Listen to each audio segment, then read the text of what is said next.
Today we're riding a pre-owned LowRider S, and this bike is equipped with a special little secret that I'm going to talk to you about on the open roadway. For those of you watching and who already own a LowRider S, you'll probably notice that this one sounds a little bit more rowdy than your stock bike. It's a very, very rowdy motorcycle. A big reason for that is because this has the Milwaukee 8 131 motor stuffed into the chassis. The 131 motor makes 131 pound-feet of torque and 120 horsepower, and those are numbers at the wheel, not at the crank.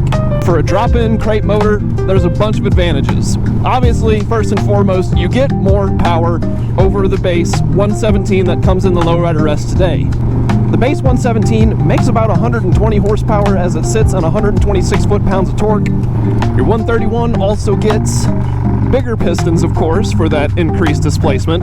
It has a lot of robust engine components.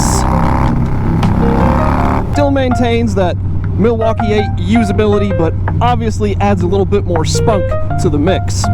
You can cruise around on it just like a normal Harley, but whenever you want roll-on power, it is nearly instant. We're going 40 miles per hour in third gear. And it is plenty fast.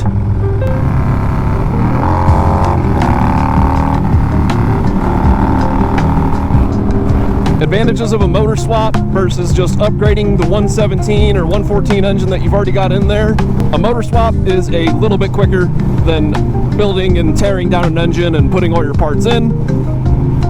The biggest advantage, in my opinion, is the factory 1-year warranty that the Crate 131 motor gets out of the box from Harley Davidson.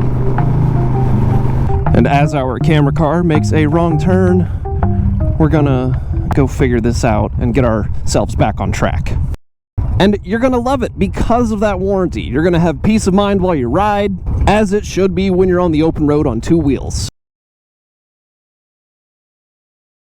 Other things that the 131 comes with, of course, are very robust components. You've got high lift cams, upgraded injectors, high compression pistons, of course. When we talk about roll-on power, currently in 5th gear, let's slow ourselves down a little bit, get away from the camera car, and we'll just open it up.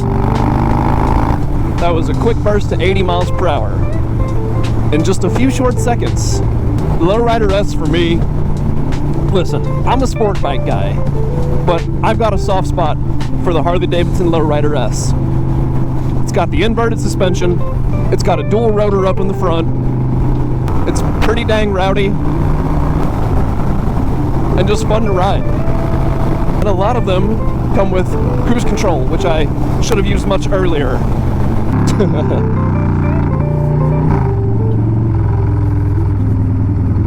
So if you've been riding that 117 or that 114 for a couple of years and you're just itching for some more power, spend your money wisely. Do the most logical thing you can do and just buy a bigger motor. Sure, you can put cams and intake and exhaust on your other machine with that smaller engine, but you're never going to get the type of power gains that you'll get from just dropping in a bigger engine. When it comes to Harley, the phrase, "there's no replacement for displacement," mostly rings true. The LowRider S doesn't have a ton of tech. The most tech we get is the cruise control over here on the left-hand instrument cluster, and that's not until later model years that we finally get that. So if you're riding an older one, sorry about ya. If you are coming from sport bikes, the mid-forward controls, I think is maybe what the Harley crowd refers to them as, are going to take some getting used to. It is a little bit of an initial, oh, look at that. What was that there? Is that Easy Rider? Sorry, got distracted.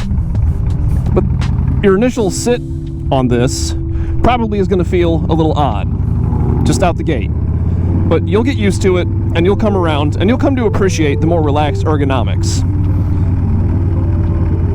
One thing that you will maybe not get used to so quickly is the lean angle, but we must keep in mind this is a cruiser. Cruisers are not made to have the most aggressive lean angle ever. If you want something like that, I recommend checking out the Harley Davidson Pan America ST.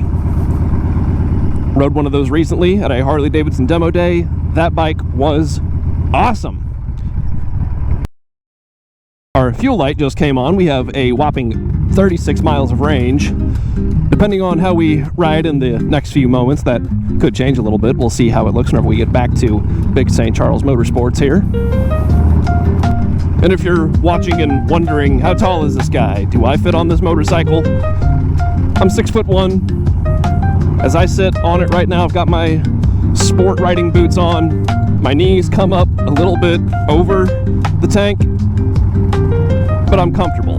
I'd say that, I don't know, this looks to me like maybe a 92 degree angle, 93 on my knees. Maybe that sounds weirdly specific. Let's just call it a 90 degree angle for how my knees are bent and the relationship between how that looks. I'm talking too much. It would be a crime not to have at least a little bit of fun with the LowRider S. So maybe I'll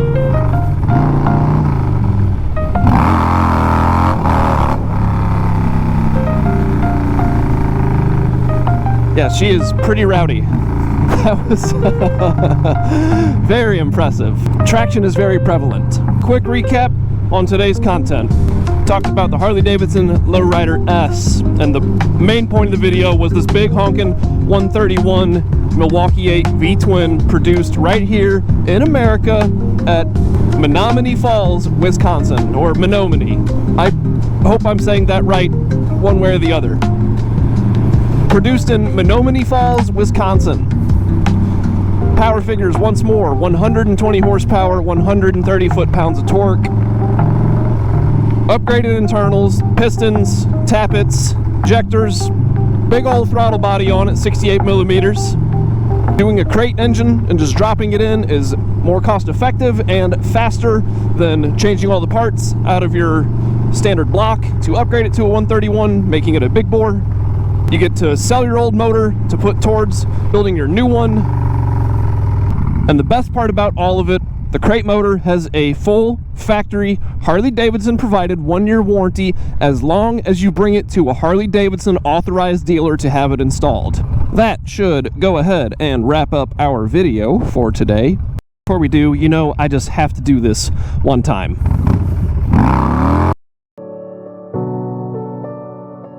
Life can be hard sometimes. So, buy a 131 LowRider S and life will magically be great again.